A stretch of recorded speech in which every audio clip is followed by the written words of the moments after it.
الله الرحمن الرحيم الحمد لله رب العالمين والصلاة والسلام على أشرف الأنبياء وسيد المرسلين وعلى آله وصحبه أجمعين أما بعد.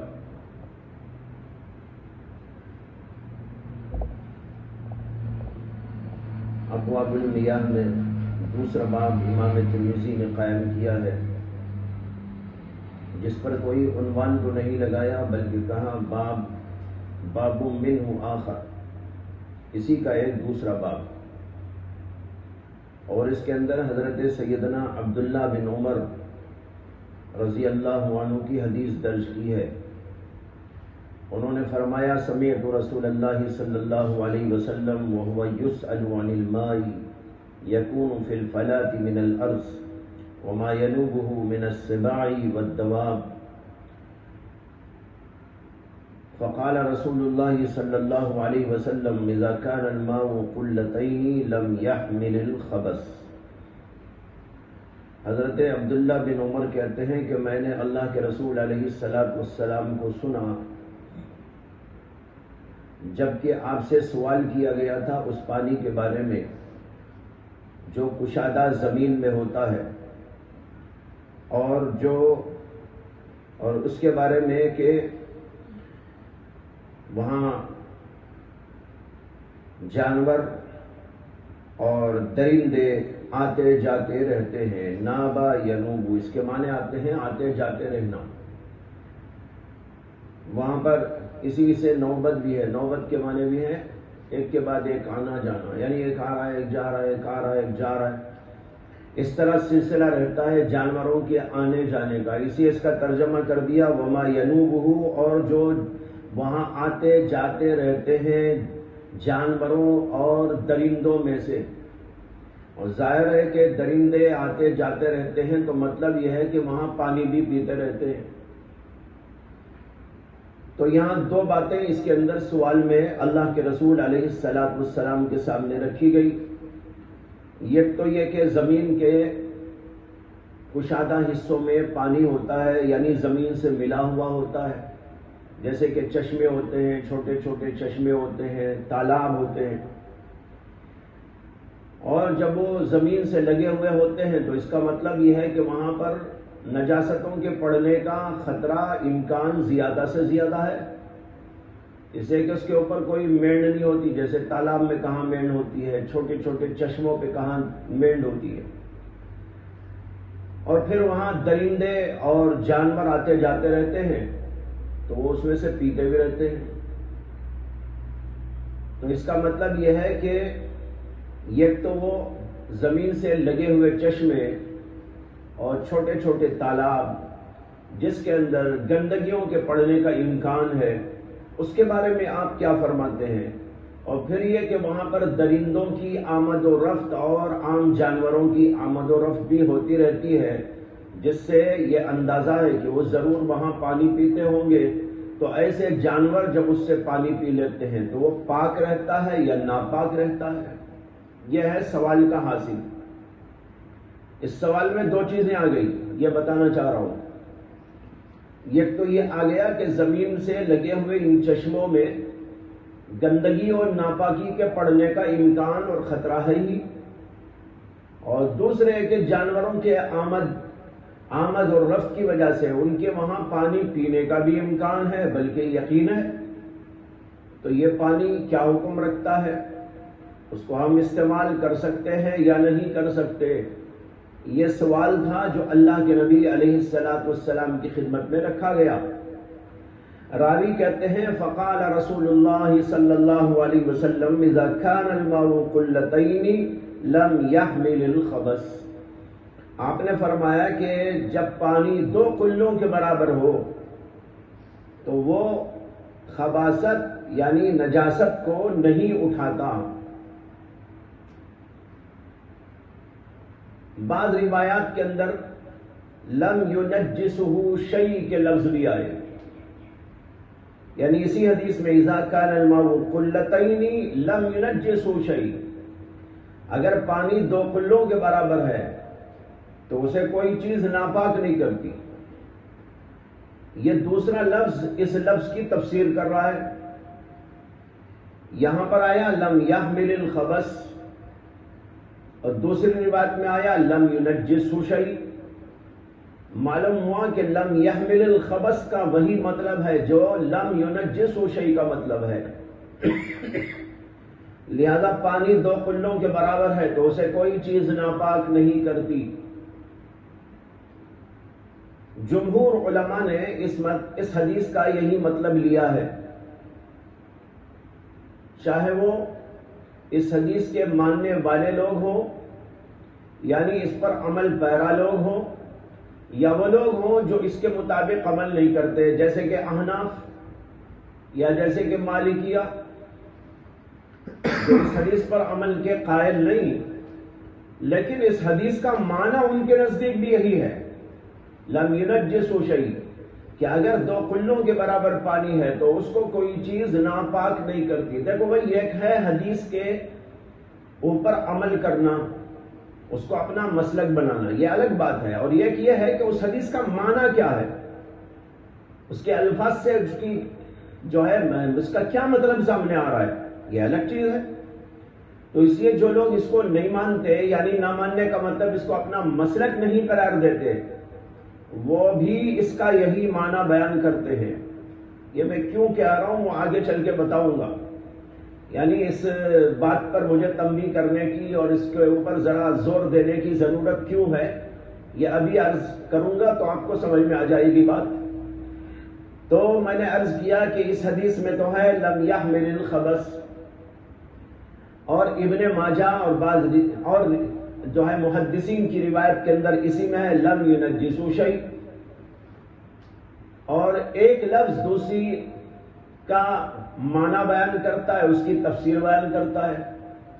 جیسے کہا جاتا ہے نا کہ قرآن میں بعض آیات کی تفسیر بیان کرتی ہیں، القرآن یفسر بعضہ بعضا، اسی طرح یہ بھی ہے الحدیث یفسر بعضہ بعضا، کہ حدیث میں بعض حدیث کی شرح کرتی ہے، تفسیر بیان کرتی ہے۔ تو لہذا ایک لفظ لم ینجسہ شیء آنے سے پتہ چل گیا کہ لم یحمل الخبث کا یہی معنی ہے۔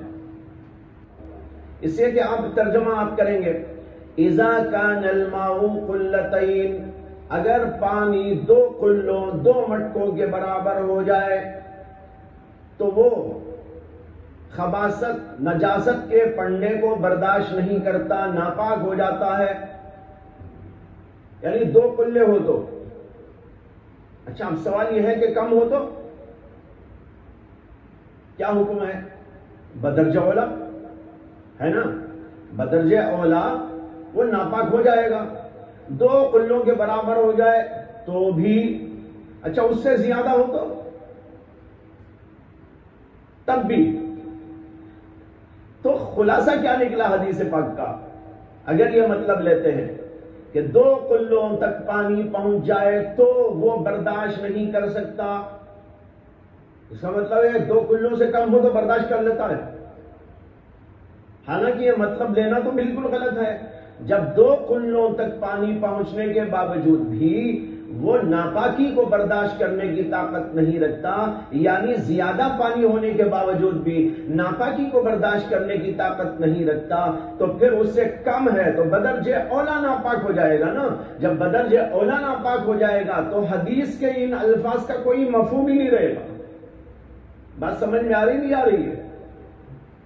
جیسے آپ کہیں کسی کے بارے میں کہ بھائی یہ 50 کلو کا وزن جو ہے نا، یہ اتنا بڑا جو پہلوان ہے وہ نہیں اٹھا سکتا، اتنا بڑا پہلوان جو ہے نا وہ نہیں اٹھا سکتا۔ تو اب کیا یہ مطلب لے سکتے ہیں کہ اس سے جو کم والا ہے وہ اٹھا سکتا ہے؟ وہ تو بدرجہ والا نہیں اٹھائے گا۔ تو پھر جملے کا مطلب کیا ہوا؟ تو اس کا مطلب تو یہ ہوا کہ ہر قسم کا پانی ناپاک ہو جائے گا، اس سے کم ہے تو بدرجہ اولا ناپاک ہو جائے گا، 2 کلوں کے برابر تو بھی ناپاک ہو جائے گا۔ اب اس کے بعد کے جتنے پانی ہیں، ہر قسم کا پانی ناپاک ہے، برداشت کرنے کی قوت نہیں رکھتا۔ یہ معنی، یہ مطلب لیا ہی نہیں جا سکتا، اور حدیث گویا کہ بے مفہوم اور بے معنی، بے مطلب، بے منشا کی رہ جائے گی، اس لیے یہ مطلب لینا ٹھیک نہیں ہے۔ تو اس لیے میں نے زور دیا تھا یہ سمجھانے کے لیے کہ لم یحمل الخبث، اس میں ہمارے علماء بھی یہی معنی بیان کرتے ہیں اور دیگر تمام۔ اب ہم آگے بڑھتے ہیں۔ حدیث کا مفہوم واضح ہو جانے کے بعد امام ترمذی رحمۃ اللہ علیہ نے آگے فرمایا، قال ابو عیسیٰ وهو قول الشافعی واحمد واسحاق، یہی قول ہے امام شافعی، امام احمد اور امام اسحاق کا، یعنی یہی ان کا مسلک ہے۔ اذا كان الماء قلتين لم ينجسوا شيء، یہ سب حضرات یہ کہتے ہیں کہ اگر پانی 2 قلوں 2 مٹکوں کے برابر ہو تو اس کو کوئی چیز یعنی ناپاک چیز ناپاک نہیں کرتی۔ لم ينجسوا شيء، دیکھیں امام ترمذی نے بھی یہی مطلب اس کا بیان کیا، اور یہ مطلب انہوں نے امام شافعی، امام احمد، امام اسحاق کی طرف سے نقل کیا کہ اس حدیث کا یہ معنی ہے اذا كان الماء قلتين لم ينجسوا شيء، یعنی لم يحمل الخبث کا مطلب ہے لم ينجسوا شيء، لیکن اس میں ایک قید ہے ما لم يتغیر ریحه او طعمه، رنگ بو مزہ نہ بدل لے۔ اگر نجاست پڑنے کے بعد 2 قلے پانی میں اس کا رنگ منہ بزا بدل جائے تب تو وہ ناپاک ہو جائے گا۔ کل بھی اس بات کو عرض کیا تھا کہ اس بات پر اتفاق ہے، اجماع ہے، سوائے اہل ظاہر کے۔ تمام دنیا کے علماء یہ کہتے ہیں کہ اگر نجاست کے پڑنے کے بعد رنگ بو مزہ بدل جائے پانی کا تو وہ ناپاک ہو جائے گا، اس کے اندر کوئی اشکال کی بات نہیں ہے۔ اس لیے یہاں بھی قید لگا دی ما لم یغیرہ، ما لم یتغیر ریحہ و طعمہ، پانی کا رنگ اور اس کا مزہ، اور بعض روایات کے اندر وہ بھی ہوتا ہے، یہاں پر امام ترمذی نے جو ہے شاید اختصاراً ذکر نہیں کیا، لونہ کا ذکر بھی آتا ہے حدیث کے اندر بھی، جو ایک ابن ماجہ کی اور دارقطنی کی آپ کے سامنے کل بیان کی گئی تھی، اور جس سے امام مالک نے استدلال کیا ہے اس کے اندر وہ لفظ بھی آیا ہوا ہے، اگرچہ وہ روایت ضعیف ہے جیسے کہ تشریح کر دی گئی تھی۔ تو اب یہ مسلک ان حضرات کا سامنے آ گیا کہ یہ حضرات اس حدیث کو اپنا مستدل بناتے ہوئے 2 قلے کے برابر پانی ہو تو اس کو کثیر قرار دیتے ہیں، اور یہ کہتے ہیں کہ اس کے اندر نجاست کے پڑنے سے وہ ناپاک نہیں ہوتا۔ لیکن اس حدیث کے بارے میں سوال یہ ہے کہ یہ حدیث کس درجے کی ہے۔ اس حدیث کو متعدد محدثین نے روایت کیا ہے،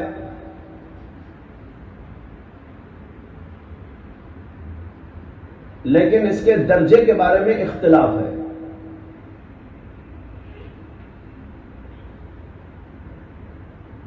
اور اختلاف بھی ہے بڑا شدید،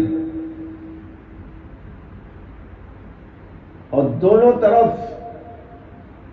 اساتین ہیں، زبردست قسم کے لوگ ہیں، آسمان علم کے آفتاب و مہتاب ہیں، جلیل القدر علماء۔ ایک طرف وہ لوگ ہیں جو اس حدیث کو صحیح قرار دیتے ہیں، اور دوسری طرف وہ لوگ ہیں جو اس حدیث کو کہتے ہیں ضعیف۔ اس سے ایک بات یہ سمجھ میں آئی کہ حدیث کی تصحیح اور تضعیف یہ ایک اجتہادی مسئلہ ہے۔ جیسے مسائل میں اختلاف ہوتا ہے ائمہ کا اجتہاد کی بنیاد پر فقہا کے درمیان، کہ ایک امام کہتے ہیں کہ یہ چیز حلال ہے اور دوسرے امام کہتے ہیں کہ یہ چیز حرام ہے، ایک امام کا ایک قول اور ایک امام کا ایک قول، یہ ان حضرات کے اجتہاد کا نتیجہ ہوتا ہے اور وہ اجتہاد کچھ دلائل کی بنیاد پر ہوتا ہے۔ بالکل اسی طریقے پر رجال کے بارے میں جو گفتگو ہوتی ہے یا احادیث کے درجے کے بارے میں جو گفتگو ہوتی ہے، یہ بھی اجتہاد ہے۔ اس لیے ایک امام ایک حدیث کو صحیح کہتے ہیں، دوسرے امام اسی حدیث کو ضعیف کہتے ہیں۔ اس سے بات سمجھ میں آ گئی کہ اجتہادی مسئلہ ہے۔ ہاں، اگر کسی حدیث کو تمام کے تمام علماء صحیح کہتے ہیں تو گویا کہ اس کی صحت پر اجماع ہے۔ جیسے مسئلے میں بھی ہوتا ہے کہ کوئی مسئلہ ایسا ہوتا ہے کہ اس کے اوپر تمام دنیا کے علماء کا اتفاق ہوتا ہے تو کہتے ہیں بھائی یہ اجماعی مسئلہ ہے۔ تو جیسے فقہیات میں اجماعی مسئلہ ہوتا ہے، اسی طریقے پر روایات کے سلسلے میں بھی اور فن حدیث کے سلسلے میں بھی ہوتا ہے کہ اس کے اندر بھی کچھ ایسی احادیث ہوتی ہیں جس کے اوپر تمام دنیا کے علماء کا اتفاق ہو جاتا ہے، اور بعض چیزوں کے اندر اختلاف ہوتا ہے۔ بعض احادیث کو کچھ حضرات کہتے ہیں کہ صحیح ہے، دوسرے حضرات کہتے ہیں کہ ضعیف، اور پھر اس کے اندر جمہور کا ایک نقطہ نظر ہوتا ہے اور ایک جمہور سے ہٹ کر کچھ لوگوں کا ہوتا ہے۔ اگر جمہور ایک بات کہتے ہیں تو ترجیح اس کو دی جاتی ہے، اور اکے دکے کچھ لوگ کہتے ہیں تو اگرچہ وہ ان کے اجتہاد کی وجہ سے ہونے کی بنیاد پر وہ معذور بھی ہیں اور ہو سکتا ہے کہ معجور بھی ہو، معذور بھی ہیں اور معجور یعنی انہیں اجر بھی ملے گا، لیکن ترجیح اس موقع پر جمہور کے مسلک کو دی جاتی ہے کہ جمہور علماء جو اس حدیث کے بارے میں نقطہ نظر رکھتے ہیں وہ قابل قبول ہے۔ باقی دوسرے حضرات تو انہوں نے کہا تو وہ معذور ہیں، کہنے کا ان کو حق ہے، اور وہ اجتہاد کی وجہ سے کہہ رہے ہیں تو معذور بھی ہوں گے۔ تو اس طریقے پر جیسے مسائل کے اندر آپ سنتے ہیں نا، بالکل وہی بات یہاں بھی پیش نظر رکھیں، اور جس طریقے پر حدیث کے قوت اور ضعف کے بارے میں یہ اجتہادی مسائل ہوتے ہیں، اسی طریقے پر راویوں کے بارے میں بھی ہوتے ہیں۔ ایک آدمی کو کچھ محدثین کہتے ہیں کہ یہ بہت اچھا آدمی ہے، اور دوسرے لوگ کہتے ہیں کہ نہیں، غلط آدمی ہے، اور پھر اس کے بارے میں تفصیلات ہوتی ہیں، کیوں غلط، یا جو لوگ اس کو صحیح کہہ رہے ہیں کہ وہ کیوں کہتے ہیں، ایک الگ مسئلہ ہے۔ لیکن بہرحال اتنی بات کو ثابت کہ یہ اجتہادی مسئلہ ہے، اور اجتہادی امور کے اندر جب اختلاف ہو جاتا ہے اجتہاد کی بنیاد پر تو وہاں ہم کسی کو بھی غلط نہیں قرار دے سکتے۔ ہاں، بحث آپ کر سکتے ہیں، اپنے دلائل آپ دے سکتے ہیں، کسی کے حق میں آپ دلائل دے سکتے ہیں، لیکن دوسرے کے نقطہ نظر کو جو اجتہاد کی بنیاد پر ہے وہاں آپ ایک دم کہہ دیں کہ نہیں جناب یہ بالکل غلط، ایسا اجازت نہیں ہے۔ ان کے دلائل ہیں، ان کے دلائل ہیں، ان کی قوت اجتہاد کا نتیجہ وہ ہے، ان کی قوت اجتہاد کا نتیجہ یہ ہے۔ امام بخاری نے بہت سی حدیثوں کو لیا اور اپنی بخاری شریف کے اندر درج کیا، لیکن بعض علماء کو اس پہ بھی اختلاف ہوا، اور بعض علماء نے امام بخاری کی بعض احادیث کے اوپر استدراک بھی کیا، یہاں تک کہ امام دارقطنی رحمۃ اللہ علیہ نے مستقل ایک کتاب لکھی جس میں بخاری اور مسلم دونوں کی بعض احادیث کے اوپر انہوں نے استدراک کیا اور بتایا کہ ان کی شرط کے مطابق نہیں ہے، یا یہ کہ یہ ضعیف ہے۔ امام دارقطنی کی مستقل تصنیف ہے، اور یہ بھی آپ کو شاید میں نے بتایا تھا کہ امام ابن الجوزی نے تو بخاری کی ایک حدیث کو موضوعات میں داخل کر دیا۔ کہاں؟ موضوعات، ان کی کتاب ہے الموضوعات الکبریٰ، جس کے اندر ان احادیث کو جمع کیا گیا ہے جو من گھڑت حدیث ہے۔ اب کہاں امام بخاری اور کہاں امام بخاری کی شرط اور ان کی جو ہے اس سلسلے میں سختی، اور کہاں امام ابن الجوزی کا یہ کہنا کہ بخاری کی ایک حدیث موضوع ہے، من گھڑت یعنی ضعیف بھی نہیں، اس سے بھی آگے ہے من گھڑت. ضعیف تو بہرحال حدیث ہوتی ہے، لیکن من گھڑت جس کو کہتے ہیں، موضوع جس کو کہتے ہیں، وہ تو حدیث رسول ہوتی ہی نہیں. اس کا انتساب حدیث کے عنوان سے جو ہوتا ہے وہ تو بس مجازن ہوتا ہے، ورنہ تو حقیقتاً وہ حدیث ہی نہیں ہے. یعنی اللہ کے رسول کا وہ فرمان نہیں، اللہ کے رسول کی وہ بات نہیں ہے، کسی نے من گھڑت طور پر اللہ کے نبی کی طرف اس کو منسوب کر دیا. حدیث اس لیے کہہ دیتے ہیں کہ حدیث کے موضوعات میں اس کو زیر بحث لایا جاتا ہے، فن حدیث میں اس کو زیر بحث لایا جاتا ہے، اور حدیث کی قسمیں بیان کرتے ہوئے یوں کہا جاتا ہے کہ بھئی یہ حدیث ضعیف ہے، یہ حدیث صحیح ہے، یہ حدیث حسن ہے، اور ایک حدیث موضوع ہے، ورنہ تو حدیث کہلانے کے لائق ہی نہیں. لیکن امام ابن الجوزی نے بخاری کی ایک حدیث کو موضوعات کے اندر شامل کر دیا، اور دیگر کتابوں کی تو بہت سی حدیثوں کو انہوں نے اس طرح کیا ہے. یہ ان کا اجتہاد. لیکن کیا اس سے امام ابن الجوزی کی شخصیت میں کچھ کمی آ گئی؟ جب انہوں نے یہ کیا تو کیا امام ابن الجوزی کی شخصیت کے اندر کچھ کمی آ گئی؟ ہاں، جواب دینے والوں نے ان کو جواب دیا، اور ان کے اجتہاد کی غلطی کو بھی واضح کرنے کی کوشش کی گئی. یہ سب ہوتا رہتا ہے علمی موضوعات کے اندر. بھائی یہ سب کچھ چلتا رہتا اور چلتا رہنا چاہیے. جی، جمود نہیں ہے علم کے اندر، جمود نہیں ہے علم کے اندر، بہاؤ ہے علم کے اندر. ہر وقت جو ہے تحرک ہے، تحریک ہے، یہاں پر یہ چیزیں چلتی رہتی ہے. لیکن بس شرط یہ ہے کہ حدود کے اندر ہونا چاہیے، آداب کی رعایت کے ساتھ ہونا چاہیے. آداب کی رعایت ہو اور دائرے کے اندر اندر ہو تو پھر یہ بہت اچھے نتائج مرتب کرتا ہے. اچھے اچھے علوم سامنے آتے ہیں، نئی نئی تحقیقات سامنے آتی ہیں. اگر علم میں جمود آ جائے، بھئی امام بخاری نے یہ کہہ دیا ہے، اب ہم کچھ بھی ہو جائے امام بخاری جو کہہ رہے وہی مانیں گے، یا صاحب ہدایہ نے بات لکھ دی ہے کہ یہ حدیث کا یہ مفہوم ہے، اب ہم سارے حنفی مل کر دنیا ادھر کی ادھر ہو جائے لیکن ہم اسے نہیں مانیں گے.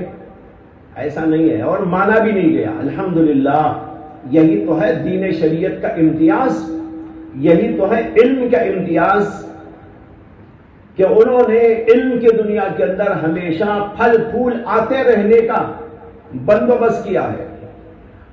اس کو کانٹے دار نہیں بنایا ہے بلکہ پھل پھول والا بنایا ہے، جس سے کہ ساری دنیا ہمیشہ سے استفادہ کرتی ہے اور کرتی رہے گی. بہرحال میں یہ عرض کر رہا تھا کہ اس حدیث کے بارے میں بھی جو ہے بڑا اختلاف ہوا کہ یہ حدیث کس پائے کی ہے، کس درجے کی ہے. بعض اکابر حضرات اس حدیث کو صحیح مانتے ہیں. امام شافعی نے اس کو صحیح قرار دیا ہے، امام احمد بن حنبل نے، امام اسحاق بن راہوے نے، اور امام حاکم نے. امام ترمذی نے یہاں پر کوئی صراحت تو نہیں کی، لیکن ان کا سمیع بتا رہا ہے کہ وہ بھی اس حدیث کو صحیح قرار دیتے ہیں. امام ابن مندہ نے اس کو جید کہا، ابن معین نے اس کو صحیح قرار دیا، اور بھی بڑے بڑے اکابری. اور دوسری طرف ہم دیکھتے ہیں کہ بہت بڑے بڑے وہ لوگ ہیں جو اس حدیث کو ضعیف قرار دیتے ہیں، اور اس میں خود شوافے بھی ہیں، حنفیہ تو ہیں، مالکیہ بھی ہیں، لیکن کچھ شوافے حضرات بھی جو اس حدیث کو ضعیف قرار دیتے ہیں. امام غزالی رحمۃ اللہ علیہ نے احیاء العلوم میں اس پر بحث کی ہے، اور انہوں نے بھی اس کو ضعیف قرار دیا ہے، جبکہ وہ شافعی مسلک کے ہیں. اور مالکیہ میں سے امام ابن عبد البر المالکی انہوں نے تمہید اور الاستذکار اپنی 2 کتابوں کے اندر اس کو غیر ثابت کہا ہے. اب یہ سب بڑے بڑے لوگ ہیں. حنفیہ میں سے تو جمہور حنفیہ ہیں جو اس کو ضعیف قرار دیتے ہیں. مالکیہ میں سے بھی بیشتر لوگ ہیں جو اس کو ضعیف قرار دیتے ہیں، جن میں سے 1-2 کے نام میں نے آپ کے سامنے لے لیے. تو اس طریقے پر ضعیف قرار دینے والے بھی بہت ہیں اور سب کے سب بڑے بڑے لوگ ہیں، اور جو لوگ اس کو صحیح قرار دیتے ہیں وہ بھی بہت ہیں اور وہ بھی بہت بڑے بڑے لوگ ہیں. تو اس طریقے پر اس حدیث کے بارے میں اختلاف پایا جاتا ہے کہ یہ حدیث صحیح ہے یا یہ صحیح نہیں ہے، ضعیف ہے. جو لوگ اس کو صحیح قرار دیتے ہیں بحث تو ان کی ہے ہی نہیں، اسے کہ وہ تو اس کو صحیح قرار دے رہے ہیں. لیکن جو لوگ اس کو ضعیف قرار دیتے ہیں، سوال یہ پیدا ہوتا ہے کہ ضعیف قرار دینے کی وجوہات کیا ہیں. آج میں تھوڑی سی بحث اسی پر کروں گا اور یہ بتاؤں گا کہ اس حدیث کو ضعیف قرار دینے والے ضعیف کیوں قرار دیتے ہیں، اور پھر اس کے بعد یہ بحث بھی کروں گا کہ جو لوگ اس کو ضعیف قرار دینے کی وجوہات بیان کرتے ہیں، ان وجوہات کے اندر کتنا دم خم ہے، یہ دلائل کتنے مضبوط ہیں یا یہ مضبوط نہیں ہیں، اس کے اوپر بھی بحث کی جائے گی. پہلے تو آپ یہ سمجھیں کہ اس حدیث کو ضعیف قرار دینے والے لوگوں نے مختلف وجوہات سے اس کو ضعیف قرار دیا. ایک وجہ اس کے ضعیف قرار دینے کی یہ ہے کہ اس کے راویوں میں ایک راوی ہیں محمد ابن اسحاق. امام ترمذی کہتے ہیں حدثنا حناد قال حدثنا عبدہ عن محمد ابن اسحاق. دیکھو راوی ہیں محمد ابن اسحاق. یہ محمد ابن اسحاق وہ راوی ہے جن کا تذکرہ اس سے پہلے بھی 2 مقامات پر آپ کے سامنے کیا گیا ہے، جن کے بارے میں بڑا شدید اختلاف ہے. ضعیف قرار دینے والے حضرات یہ کہتے ہیں کہ محمد بن اسحاق راوی مجروح ہیں، ناقابل اعتبار ہیں. ان کو امام احمد نے ضعیف قرار دیا ہے، امام ابن معین نے ضعیف قرار دیا ہے، اور بھی کئی لوگوں نے ان کو ضعیف قرار دیا ہے. اور امام مالک تو ان کے بارے میں اس قدر سخت تھے کہ وہ کہتے تھے دجال من الدجاجہ، کذاب من الکذابین. بلکہ ایک روایت میں یہ آتا ہے امام مالک سے کہ انہوں نے کہا کہ اگر مجھے کعبۃ اللہ کے اندر کھڑا کر کر قسم لی جائے تو وہاں بھی قسم اٹھانے کے لیے تیار ہوں کہ محمد بن اسحاق دجال ہے. اللہ اکبر. ایک تو امام مالک کی شخصیت ہی کیا کم ہے کہ وہ بغیر قسم کے بولے تو بھی قسم کے درجے کی ہی بات سمجھی جاتی ہے، اور وہ خود کہہ رہے ہیں کہ اگر مجھ سے قسم لی جائے، اور قسم بھی کہاں، کعبۃ اللہ میں، کہتے ہیں کہ میں قسم کھانے کو تیار ہوں. اب ایک طرف اتنے بڑے بڑے لوگ یہ کہہ رہے ہیں کہ ان کے بارے میں کہ یہ مجروح ہیں، ضعیف ہیں، کمزور ہیں، بلکہ بعضوں نے تو ان کو کذاب کہا، جیسے کہ امام مالک بھی ان کو کذاب کہتے تھے، دجال کہتے تھے. اور دوسری طرف ان کے بارے میں وہ حضرات بھی ہیں جو ان کے بارے میں اچھی رائے رکھتے ہیں. تو بہرحال جو لوگ اس کو حدیث کو ضعیف قرار دیتے ہیں وہ اس کی ایک وجہ یہ بیان کرتے ہیں کہ اس کے اندر محمد بن اسحاق راوی ہے اور مجروح ہے، ضعیف ہے، کمزور ہے، بلکہ بعض کے نزدیک کذاب ہے، دجال ہے. ایسی حدیث کا کیا اعتبار جس کا راوی ایسا ہو؟ ایک بات. دوسری بات یہ کہتے ہیں ضعیف ہونے کی کہ محمد بن اسحاق اگر کچھ دیر کے لیے مان بھی لیتے ہیں کہ وہ ثقہ ہیں، قابل اعتبار ہیں، تو ان کے بارے میں یہ بھی لکھا گیا ہے کہ وہ تدلیس کرتے تھے، مدلس تھے. اور مدلس انعنے سے روایت بیان کرتا ہے تو وہ ضعیف ہوتی ہے، ناقابل اعتبار ہوتی ہے۔ اور اس کے اندر آپ دیکھ رہے ہیں کہ محمد بن اسحاق نے ان سے روایت کیا ہے، ان محمد ابن جعفر ابن الزبیر، تو معلوم ہوا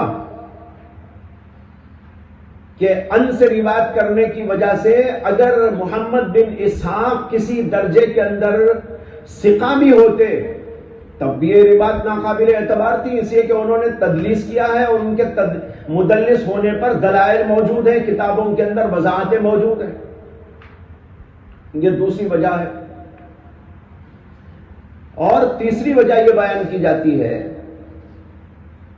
کہ اس کی سند کے اندر اضطراب پایا جاتا ہے، اس کے متن میں بھی اضطراب پایا جاتا ہے۔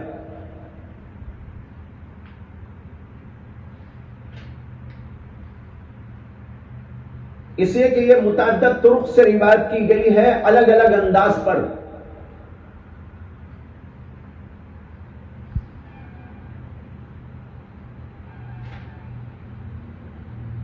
کسی میں کچھ ہے اور کسی میں کچھ ہے، کسی میں کچھ ہے تو کسی میں کچھ ہے۔ سند میں جب مختلف انداز سے سند بیان کی گئی ہو، ایک راوی کچھ کہتا ہو، ایک راوی کچھ کہتا ہو، ایک راوی کچھ کہتا ہو اور ایک راوی کچھ اور کہتا ہو، یہ ہے سند کا اضطراب، اس کی سند کے اندر اضطراب پایا جاتا ہے۔ یہ ہے تیسری وجہ۔ چوتھی وجہ یہ ہے کہ اس حدیث کے متن میں بھی اضطراب ہے، اس لیے کہ جو روایت ہمارے سامنے موجود ہے اس کے اندر ہے اذا کان الماء قلتین، اگر پانی 2 قلوں کے برابر ہے وہ نجس و ناپاک نہیں ہوتا، لیکن ایک روایت یہ ہے کہ 40 قلوں کے برابر ہو تو ناپاک نہیں ہوتا۔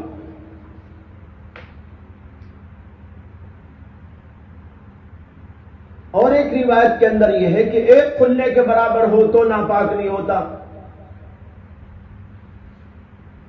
ایک اور روایت کے اندر یوں آیا ہے کہ 2 قلے یا 3 قلے ہو تو، یعنی یا کا لفظ ہے اس کے اندر،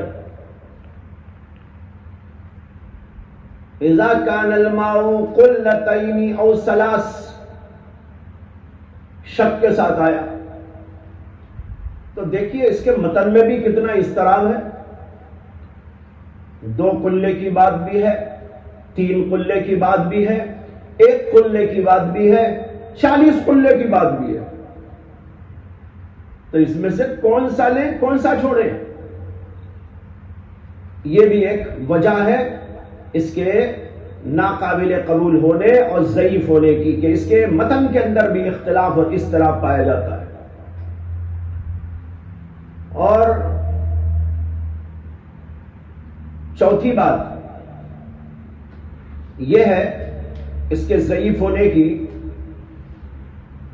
یا یوں کہیے کہ اس کو ناقابل عمل قرار دینے کی، ضعیف ہونے کی نہ کہیے بلکہ ناقابل عمل ہونے کی، کہ اس کے اندر جو لفظ قلہ آیا ہے، اس قلے کے معنی کئی آتے ہیں، کون سا معنی لیا جائے؟ صاحب قاموس نے ذکر کیا ہے قلہ بالضم، یعنی قاف کے اوپر ضم پڑھیں، قلہ، قلہ نہیں، قلت، تو قلت کے معنی ہو تو معلوم ہے، اسے انہوں نے وضاحت کی القلۃ بالضم، اس کے معنی آتے ہیں راس الجبل، پہاڑ کی چوٹی، اور ایک معنی آتے ہیں راس الرجل، آدمی کی قد و قامت، اور ایک معنی اس کے وہ آتے ہیں جو کل پرسوں سے آپ سن رہے ہیں، مٹکا، الحب العظیم، یعنی بڑا سا مٹکا، یہ بھی آتا ہے اس کا معنی۔ جو لوگ یہ کہتے ہیں کہ یہ روایت ناقابل اعتبار ہے، ناقابل عمل ہے، وہ حضرات ایک دلیل یہ بھی دیتے ہیں اس کی کہ دیکھو اس کے معنی تو کئی ہیں، تو اب کون سا معنی ہم لیں؟ چنانچہ یہی بات امام نہیں، ایک اور بات ہے آگے کہوں گا. تو یہ کہا جاتا ہے کہ اس کے معنی کئی ہیں، پہاڑ کی چوٹی بھی اس کے معنی ہے، انسان کی قد و قامت بھی اس کے معنی ہے، اور قلے کے معنی بڑے مٹکے کے بھی آتے ہیں. تو آپ کون سا معنی لیا جائے؟ اگر پانی 2 قلوں کے برابر ہو تو یہ معنی اگر کوئی لے کے 2 پہاڑوں کی چوٹیوں کے برابر ہو، یہ تو ناقابل تصور ہو جائے گا. یا انسان کی قد و قامت کے برابر ہو، یہ دوسرا معنی ہو سکتا ہے. اس صورت کے اندر تو مائے کثیر کی تعریف جو پڑھتے چلے آئے ہیں وہ صادق آ جائے گی. اور ایک وہ معنی ہے جو کل پرسوں سے آپ سن رہے، مٹکا. تو اب ان میں سے کون سا معنی لیا جائے؟ چونکہ یہ متعین نہیں ہے حدیث کے اندر، اور کسی حدیث کے اندر اس کی تشریح نہیں آئی، اس وجہ سے یہ حدیث قابل عمل نہیں سمجھ میں آتی.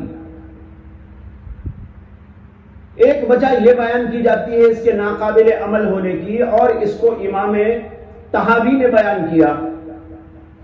امام طحاوی کا رجحان اس کی سند کے اعتبار سے یہ ہے کہ یہ حدیث قابل اعتبار ہے، یعنی وہ سند کے لحاظ سے اس کو ضعیف نہیں قرار دیتے، لیکن یہ کہتے ہیں کہ صحیح ہونے کے باوجود بھی یہ قابل عمل اس لیے نہیں ہے کہ قلے تو کئی قسم کے ہوتے ہیں. کون سا قلہ مراد لیں؟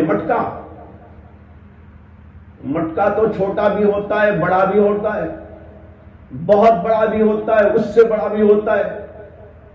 تو مٹکوں کی تو 50 قسمیں ہو سکتی ہیں. 1 کلو کے برابر پانی آنے والا مٹکا، 2 کلو کے برابر پانی آنے والا مٹکا، 5 کلو کے برابر کا مٹکا، 10 کلو کے برابر کا مٹکا، 15 کے برابر کا مٹکا، 12 کے برابر کا مٹکا. کون سا مٹکا ہے نا؟ آپ جب جائیں گے کسی بھی مٹکے والے کی دکان پر، آج کل تو مٹکوں کا دورہ کم ہو گیا ہے، لیکن ایک زمانے میں مٹکوں ہی میں پانی رکھا جاتا تھا، استعمال کیا جاتا تھا. ہمارے بچپن میں بھی یہ بہت تھا، خاص طور پر ٹھنڈا پانی اسی سے استعمال کرتے تھے. فریجوں کا دور نہیں تھا، فریج کی جگہ پر اسی میں پانی رکھ کر ٹھنڈا پانی استعمال کیا جاتا تھا. تو وہی مٹکے کی دکان میں جب آپ جائیں گے تو 50 قسم کے مٹکے آپ کو دکھائیں گے. یہ چاہیے، یہ چاہیے، یہ چاہیے، کون سا چاہیے؟ تو جب اتنے سارے مٹکے ہو سکتے ہیں تو اب 2 قلے سے کون سے 2 قلے مراد لیں گے؟ 1 کلو والا، 2 کلو والا، 5 کلو والا، 10 کلو والا؟ یہ سوال پیدا ہوتا ہے. اور بہت بڑے سے بڑے بھی مٹکے ہو سکتے ہیں، اور بعض تو شو کے بھی مٹکے ہوتے ہیں. شو کے مٹکے یعنی مطلب بڑے سے بنا کے رکھ دیتے ہیں. بعض گھروں میں نے دیکھا ہے کہ وہ فلاس بنا کے رکھتے ہیں، یعنی اس کے اندر پھول وغیرہ ڈال کے یہاں سے یہاں تک ہوتا ہے، مٹکا سا ہوتا ہے، مٹکا ہی ہوتا ہے سمجھیے. اس کے اندر جو ہے شو کو پھول ڈال کے رکھ دیتے ہیں، فلاس بنا دیتے ہیں اسے. تو بھئی آخر کون سا مٹکا؟ اس پر مجھے وہ قصہ یاد آ گیا کہ حضرت عالمگیر رحمت اللہ علیہ اورنگزیب، ان کا ایک وزیر تھا جو یہ کہتا تھا کہ مدرسوں میں پڑھنے والے طلبہ بڑے بے وقوف ہوتے ہیں. تو حضرت عالمگیر رحمت اللہ علیہ سن لیتے تھے، کچھ اسے جواب دے دیتے تھے. ایک بار وہ جامع مسجد آئے دلی، اور نماز پڑھ کر فجر کی باہر نکل کر حوض کے پاس کسی کام سے کھڑے ہو کے گفتگو کر رہے تھے اسی وزیر سے. اور اسی درمیان میں اس نے ایک بات یہ بھی کہہ دی کہ طلبہ بڑے نامعقول ہوتے ہیں. تو عالمگیر کو ایک طالب علم نظر آئے، وہ کہیں جا رہے تھے. عالمگیر نے اپنے خادم سے کہا کہ ان کو بلا کے لاؤ. وہ طالب علم آئے، ڈرتے کامتے ہانپتے کہ پتہ نہیں بادشاہ کیا حکم دے دے. تو عالمگیر نے کہا کہ بھائی دیکھو تم سے ایک سوال ہے، کیا کرتے ہو؟ میں مدرسے میں پڑھتا ہوں۔ کیا پڑھتے ہو؟ یہ پڑھتا ہوں۔ کہ اچھا دیکھو یہ بتاؤ تم نے اتنا پڑھ لیا ہے، یہ جو حوض ہے تمہارے سامنے وہ جامع مسجد کا حوض تھا، کہا بتاؤ اس میں کتنے کٹورے پانی ہے؟ کتنے کٹورے پانی ہے؟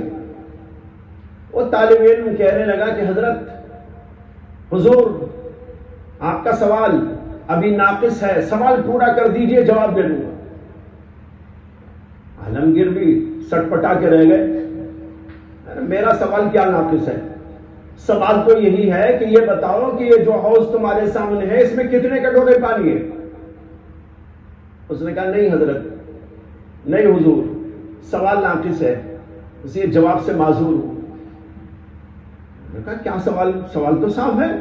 کہا نہیں دیکھیے وقت بھی ہو رہا ہے مدرسے کا، آپ کا سوال ناقص ہونے کی وجہ سے پورا اور مکمل جواب دینے سے تو قاصر ہوں، البتہ آپ کا جیسے سوال مبہم ہے میں بھی ایک جواب مبہم طور پر دے دیتا ہوں۔ اس کے بعد اس نے کہا کہ یہ آپ نے نہیں بتایا کہ کون سے کٹورے سے کتنا کٹورے، کون سے کٹورے سے کتنے کٹورے پانی ہے؟ اگر یہ آپ بتاتے یہ کٹورا ہے، اس کٹورے سے کتنے کٹورے، تو میں تو جواب آپ کو دے سکتا تھا، لیکن چونکہ آپ نے یہ نہیں بتایا کہ کون سے کٹورے سے کتنے کٹورے، اس لیے اجمالی جواب یہ ہے کہ اگر آپ کا کٹورا اس حوض کے برابر ہے تو ایک کٹورا پانی ہے، اور اگر اس کا آدھا ہے تو 2 کٹورے ہیں، اور اگر اس کا تہائی ہے تو 3 کٹورے ہیں، اور اس کا چوتھائی ہے تو 4 کٹورے ہیں، اور اس کا 5واں ہے تو 5 ہے، اس کا 6واں ہے تو 6 ہے۔ اس طریقے پر جو ہے وہ جواب دے کر کہنے لگا اس پر آپ کیلکولیشن کر لیجئے گا، السلام علیکم، چلا گیا۔ عالمگیر نے وہ وزیر کو دکھا کر کہا تم تو کہتے تھے بڑے نامعقول ہوتے ہیں یہ طلبہ، اب بتاؤ تم جواب اس کا دو۔ تو بس جو ہے بغلیں جھانکتا رہ گیا۔ تو بھائی یہ بتا رہا ہوں کٹورے بھی تو کئی قسم کے ہوتے ہیں۔ حضرت تھانوی نے ایک جگہ پر یہ واقعہ بیان کیا اور ہنستے ہوئے یہ فرمایا ہے کہ وہ کٹورا بھی کیا کٹورا جو حوض کے برابر ہو، وہ کٹورا بھی کیا کٹورا جو حوض کے برابر، حوض کے برابر بھی کوئی کٹورا، وہ تو شو کا کٹورا، جیسے میں نے کہا نا وہ یہاں سے وہاں تک بنا کے رکھ دیا، جیسے لوگ گنیشا بنا دیتے ہیں، یہاں سے وہاں تک بنا کے رکھ دیا، تو بھئی یہ بھی کیا کٹورا۔ تو بہرحال اتنی بات تو ہے کہ کٹورے بھی چھوٹے بڑے مختلف قسم کے ہوتے ہیں، اسی طریقے پر مٹکے بھی چھوٹے بڑے کئی قسم کے ہوتے ہیں، تو اب یہ متعین نہیں ہے کہ کون سا کٹورا، لہذا اس پر عمل کرنا مشکل ہے۔ یہ ہے وہ وجوہات جس کی بنا پر اس حدیث پر عمل نہ کرنے والے لوگ اپنا عذر پیش کرتے ہیں۔ یعنی ایک تو یہ کہتے ہیں کہ اس کے اندر محمد بن اسحاق راوی ہے، دوسرے یہ کہ انہوں نے انعنا کیا ہے، اور تیسرے کہ اس کے سند کے اندر اضطراب ہے، اور چوتھے یہ کہ اس کے متن کے اندر اضطراب ہے، اور پانچویں یہ ہے کہ اس کے اندر جو قلہ کا لفظ آیا وہ لفظ مشترک ہے جس کے کئی معنی آتے ہیں، اور پانچویں بات یہ ہے کہ لفظ قلے کو اگر مٹکے کے معنی میں بھی لے لیا جائے تو مٹکے چھوٹے بڑے کئی قسم کے ہوتے ہیں، اور یہ متعین نہیں ہے کہ کون سا کٹورا اللہ کے نبی نے مراد لیا ہے، اس لیے اس حدیث پر عمل نہیں کیا جا سکتا۔ یہ ہے بھائی وجوہات اعتذار پیش کرنے کے لیے، اس لیے ہم لوگ اس کے اوپر عمل نہیں کرتے، یہ کہنے والے کہتے ہیں۔ لیکن اب یہاں پر بحث یہ ہے کہ یہ جتنے اشکالات اس حدیث کے اوپر کیے گئے اور اس کو ضعیف قرار دینے کی جو وجوہات بیان کی گئی ہیں، ان کے اندر کتنی طاقت اور کتنی قوت ہے، اور یہ آزار جو اس پر عمل نہ کرنے کے بیان کیے گئے ہیں اس کے اندر کس قدر صحت اور کس قدر قوت موجود ہے، یہ بھی ہم کو دیکھنا چاہیے۔ اور ایک بات آپ لوگوں سے عرض کرتا ہوں کہ ایسے تمام مواقع پر جو علم کے موضوعات ہوتے ہیں تو وہاں پر ذہن کو کشادہ رکھ کر بحث کرنا چاہیے، اور دلائل کو دیکھنے کی کوشش اور اس کو سمجھنے کی کوشش کرنا چاہیے، قوت اور ضعف اس کو پرکھنے کی کوشش کرنا چاہیے، تاکہ علم کی دنیا میں آپ کا ذہن کشادہ رہے، آپ دماغی طور پر جمود کے شکار نہ ہو، بلکہ اس کے اندر تحرک باقی رہے، اور اس کی وجہ سے ہمیشہ علم کی دنیا میں پھل پھول آتے رہے۔ لیکن دیکھو، ایک ہے عمل کے لیے کسی بات کو اختیار کرنا، عمل کے لیے کسی بات کو اختیار کرنے کے لیے بہت ضروری ہوتا ہے کہ وہ جس موضوع پر بھی سمجھ بوجھ اختیار کر کے کام کر رہا ہے وہاں پر پوری بصیرت اس کو حاصل ہو۔ لیکن آج کل کی دنیا میں اتنی بصیرت کسے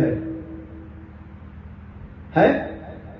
اتنی بصیرت جیسے ابو حنیفہ کو، امام شافعی کو، امام مالک کو، ان حضرات کو بصیرت حاصل تھی، اور اس کے بعد کے جو لوگ تھے، امام ابو یوسف، امام محمد، حسن بن زیاد لؤلؤی اور امام زفر، اور اسی طرح دیگر اور حضرات شوافے کے اندر، مالکیہ کے اندر، جیسے مالکی نام آپ کے نام آسان لے لیا گیا، ابن عبد البر المالکی، زرقانی، ایسے ایسے لوگ۔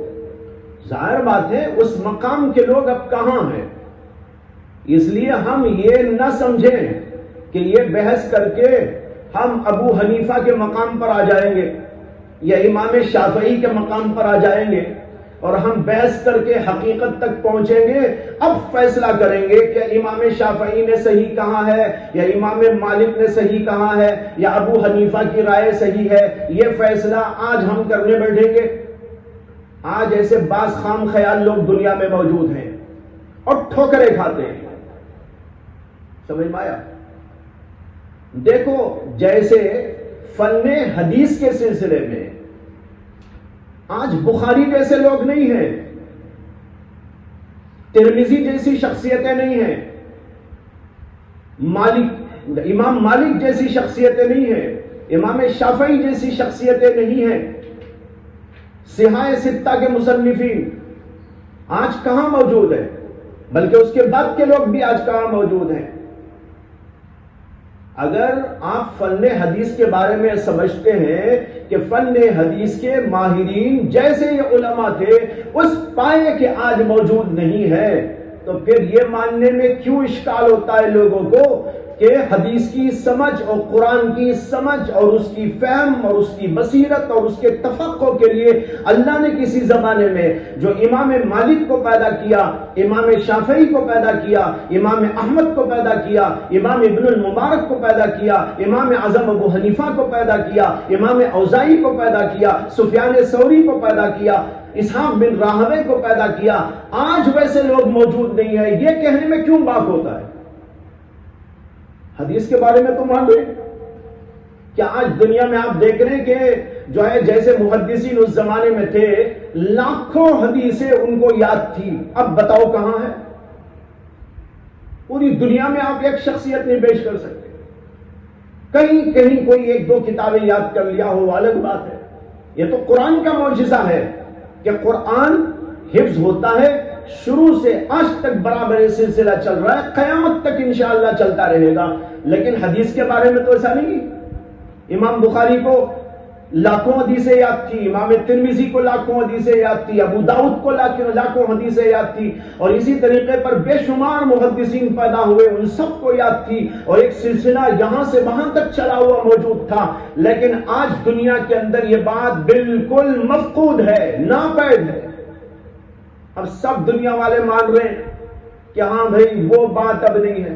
اچھا، حافظہ ویسا اللہ نے اگر ختم کر دیا اب، تو کیا فہم ویسی ختم ہو گئی؟ اشکال کیا بات ہے؟ اب اگر ہم کہتے ہیں ابو حنیفہ جیسے کون ہے، مالک جیسے کون ہے، شافعی جیسے کون ہے، ان کی جیسی بصیرت والے کون ہیں، تو اس پر بعض لوگ اشکال کرتے ہیں کہ بھائی کیا اللہ کو قدرت نہیں ہے کیا؟ اگر اس زمانے میں ابو حنیفہ پیدا ہوئے، شافعی پیدا ہوئے، مالک پیدا ہوئے اور انہوں نے اجتہاد کیا، تو اجتہاد کا دروازہ کیوں بند ہو گیا؟ یہ کون سی دلیل سے ثابت ہے؟ بات سمجھ میں آ رہی ہے میری آپ لوگوں کو جو میں کہنا چاہتا ہوں؟ یہ سب نکتے ہیں جس کو سمجھنا چاہیے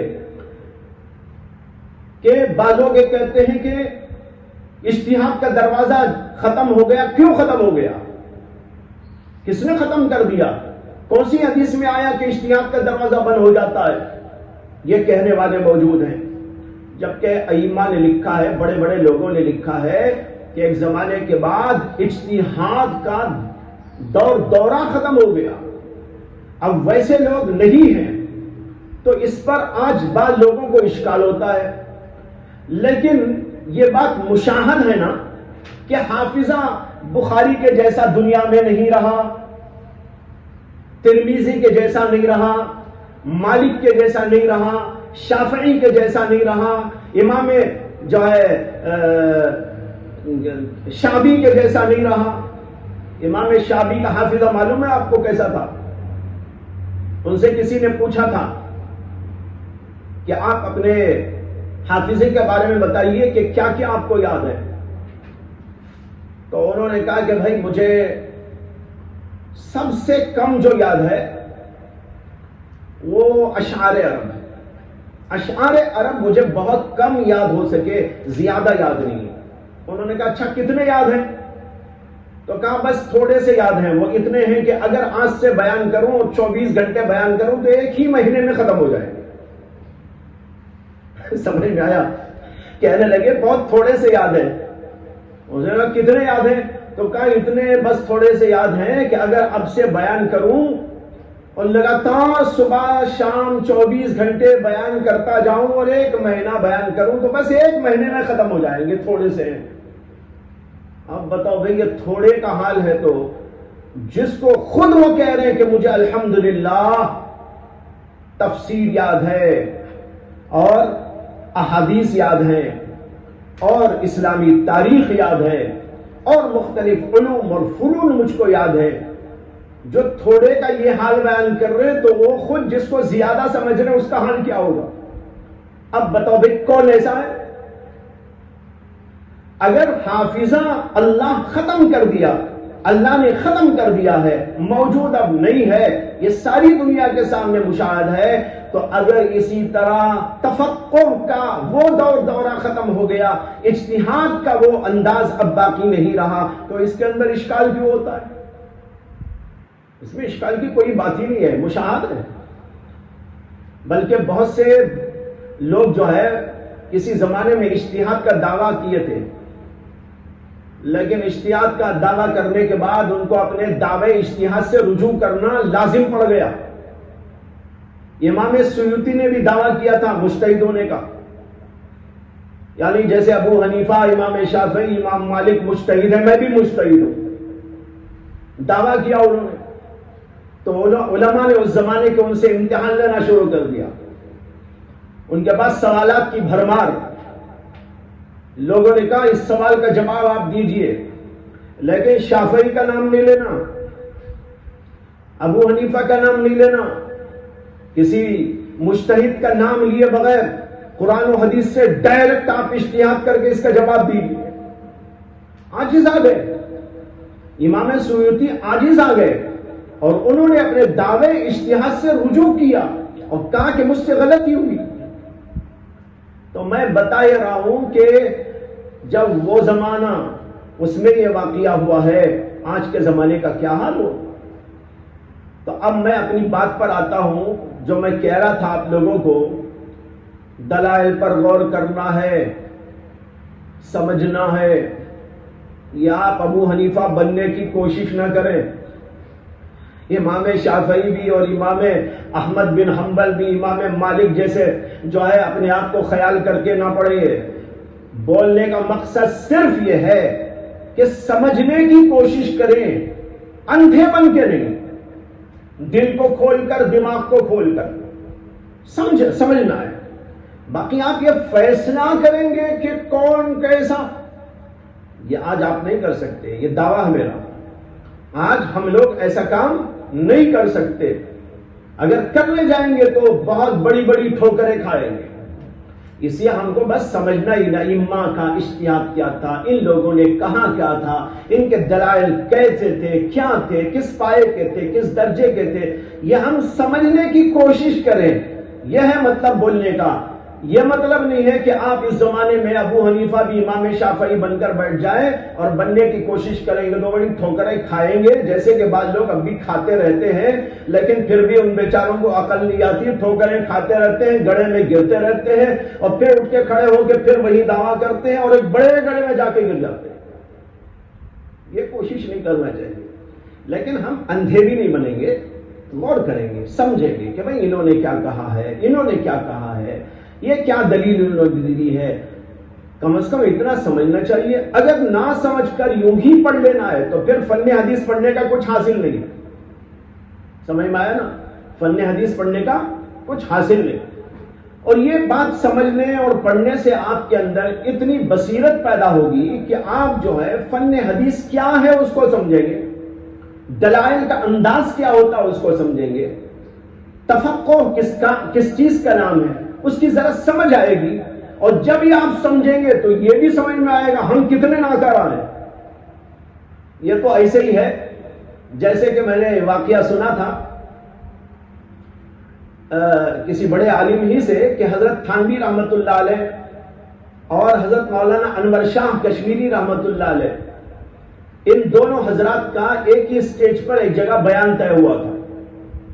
حضرت تھانوی رحمت اللہ علیہ تو بہت زیادہ بیانوں کو جاتے تھے، عمومی بیانات ان کے ہوتے تھے، لیکن حضرت علامہ انور شاہ کشمیری رحمت اللہ علیہ عمومی بیانات کے لیے نہیں جاتے تھے. ان کا کام جو تھا وہ بہت ہی پڑھنے کا، پڑھانے کا، درس کا، تدریس کا، تحقیق کا، لکھنے کا، پڑھنے کا. حضرت تھانوی بھی یہ سب کچھ کرتے تھے، بلکہ ان سے زیادہ انہوں نے کیا ہے. بڑی کتابیں لکھی، بڑی تحقیقات کی، بڑے عجیب و غریب علوم اللہ نے ان کے ذریعے سے دنیا کے اندر رونما کیے. لیکن اسی کے ساتھ اللہ نے ان کو ایک خصوصیت یہ بھی دی تھی کہ عوامی مجامع میں جا کر بیانات کرتے تھے اور عوام سے ان سے فائدہ اٹھاتے تھے. تو ایک جگہ پر بیان طے ہو گیا، اس کے اندر لوگوں نے دعوت دے دی حضرت مولانا انور شاہ کشمیری رحمت اللہ علیہ کو، جو عام بیان کرنے کے عادی نہیں تھے، عوامی بیان. تو پہلے تو بیان ہوا علامہ انور شاہ کشمیری کا مختصر، لیکن انتہائی دقیق تھا، ادق تھا، اصطلاحات استعمال کر رہے تھے فن حدیث کے یا جو ہے فن فقہ کے اصطلاحات استعمال کرتے ہوئے دقیق اور ادق بیان ہوا. جو وہاں علماء بیٹھے تھے وہ تو سمجھ سکے، لیکن عوام کا جو مجمع تھا ان کی تو سمجھ میں نہیں آیا. خیر بیان ہونے کے بعد حضرت مولانا اشرف علی تھانوی رحمت اللہ علیہ کا بیان تھا. تو حضرت کا بیان تو سب کے لیے ہوتا تھا. ان کے بیان کی یہ خصوصیت تھی کہ عوام بھی ان سے مستفید ہوتے تھے اور حضرات علماء بھی برابر مستفید ہوتے تھے. علمی نکات، تفسیر، حدیث کی شرح اور مختلف علوم، دقائق، اسرار یہ بھی ہوتے تھے اور عوام کے لیے جو چیزیں چاہیے وہ بھی ہوتی تھی، اور اس طریقے پر ان کا بیان بڑا جامع ہوتا تھا. اب انہوں نے بیان کرنے کے لیے خطبہ دیا اور خطبہ دیتے ہی انہوں نے فرمایا کہ بھائی ابھی آپ نے مولانا انور شاہ کشمیری کا بیان سنا اور مجھے یہ اندازہ ہوا کہ حضرت کا بیان بڑا ادب تھا، دقیق تھا. یہاں علماء نے تو استفادہ کیا لیکن جو عوام ہیں ان کو اس سے فائدہ نہیں ہوا. اب ہو سکتا ہے کسی کے ذہن کے اندر یہ سوال پیدا ہو کہ ان کا بیان یہاں کیوں کرایا گیا. کسی کے ذہن میں یہ سوال پیدا ہو سکتا ہے کہ ان کا بیان یہاں کیوں کرایا گیا، اس لیے کہ ان کا بیان جب عوام کو سمجھ میں نہیں آتا تو یہاں ان کا بیان کیوں کرایا گیا. ہو سکتا ہے کسی کے ذہن کے اندر یہ سوال ہو. میں اپنا بیان کرنے سے پہلے اس سوال کا ذرا جواب دے دینا چاہتا ہوں کہ حضرت تھانوی نے کہا. اس کے بعد جواب دیا اور کہا اس سوال کا جواب کہ ان کا بیان یہاں کیوں کرایا گیا، جواب اس کا یہ ہے کہ اس لیے کرایا گیا کہ آپ کو یہ سمجھ میں آ جائے کہ علماء کے کچھ علوم وہ بھی ہیں جو آپ کی سمجھ میں نہیں آ سکتے. علماء کے علوم ایسے ایسے بھی ہیں جو آپ کو سمجھ میں بھی نہیں آ سکتے. یہ سمجھانے کے لیے بیان کرایا گیا ہے. یہ سمجھانا ہے آپ کو کہ بھائی ایسے ایسے علوم بھی ہوتے ہیں علماء کے پاس کہ اگر وہ اپنی شان کے مطابق بیان کرنے پہ آ جائیں تو آپ تو بغلیں جھانکتے رہ جائیں, پتہ بھی نہ چلے کیا ہو رہا ہے, کیا بیان کر رہے ہیں. یہ ایسے علوم ہوتے ہیں, اتنی سمجھ میں آ جائے. میں بھی یہی آپ سے کہہ رہا ہوں کہ اس طرح یہ سمجھنے سے اتنا تو سمجھ میں آ جائے گا کہ ہم وہ نہیں سمجھ سکتے, یعنی اتنے پائے کے نہیں ہو سکتے. ان حضرات کا اتفاق ہو, ان کے یہ چیزیں, تب تو ہم کو سمجھنا چاہیے. اس سے اس پر غور کرو, فکر کرو, پڑھنے کی کوشش کرو, سمجھنے کی کوشش کرو, اندھے بن کے نہ پڑھو. اور جیسے کہ بہت سارے طلبہ ایسے ہوتے ہیں کہ بس پڑھتے ہیں جو ایسے گول مول سا پڑھتے ہوئے چلے جاتے ہیں اور حقیقت کیا ہو رہی ہے, کیا بیان ہو رہی ہے, کچھ ان کو پتہ ہی نہیں چلتا. اس طرح نہیں پڑھنا چاہیے, بات کو سمجھ کر پڑھنے کی کوشش کرنا چاہیے. بہرحال آج آپ کے سامنے یہ بات میں نے عرض کر دی کہ اس سلسلے میں اختلاف ہے کہ بعض حضرات اور بہت اونچے درجے کے حضرات وہ ہیں جو اس حدیث کو صحیح مانتے ہیں, اور دوسرے وہ حضرات ہیں جو اس کو ضعیف کہتے ہیں. اور جو ضعیف کہتے ہیں وہ بھی معمولی درجے کے لوگ نہیں ہیں, وہ بھی اساتین ہیں اپنے علم. لیکن وہ کیوں اس کو ضعیف کہتے ہیں, اس کی وجوہات آپ کے سامنے بیان کی گئی. اور پھر اب جواب دینے والوں نے ان کا جو جواب دیا ہے, جو اس حدیث کو صحیح مانتے ہیں, انہوں نے ان کا جواب دیا. وہ جواب بھی ہم کو سمجھنے کی ضرورت ہے. اب آپ نے اتنا سمجھ لیا کہ جنہوں نے ضعیف قرار دیا تھا انہوں نے بھی اسے بے بنیاد ضعیف نہیں کہا, کچھ بنیادیں ہیں ان کے پاس بھی. اور اب آپ یہ سمجھیں گے آگے جب یہ سنیں گے کہ ان کا جواب بھی دیا تو یہ سمجھ میں آئے گا کہ ہاں بھائی انہوں نے جو اشکالات کیے تھے اس کے جوابات بھی موجود ہیں. تو اس طرح آپ کا ذہن کھلے گا, یہ میرا مقصد ہے. اس لیے ان چیزوں کو عرض کیا گیا. وآخر دعوانا ان الحمد للہ.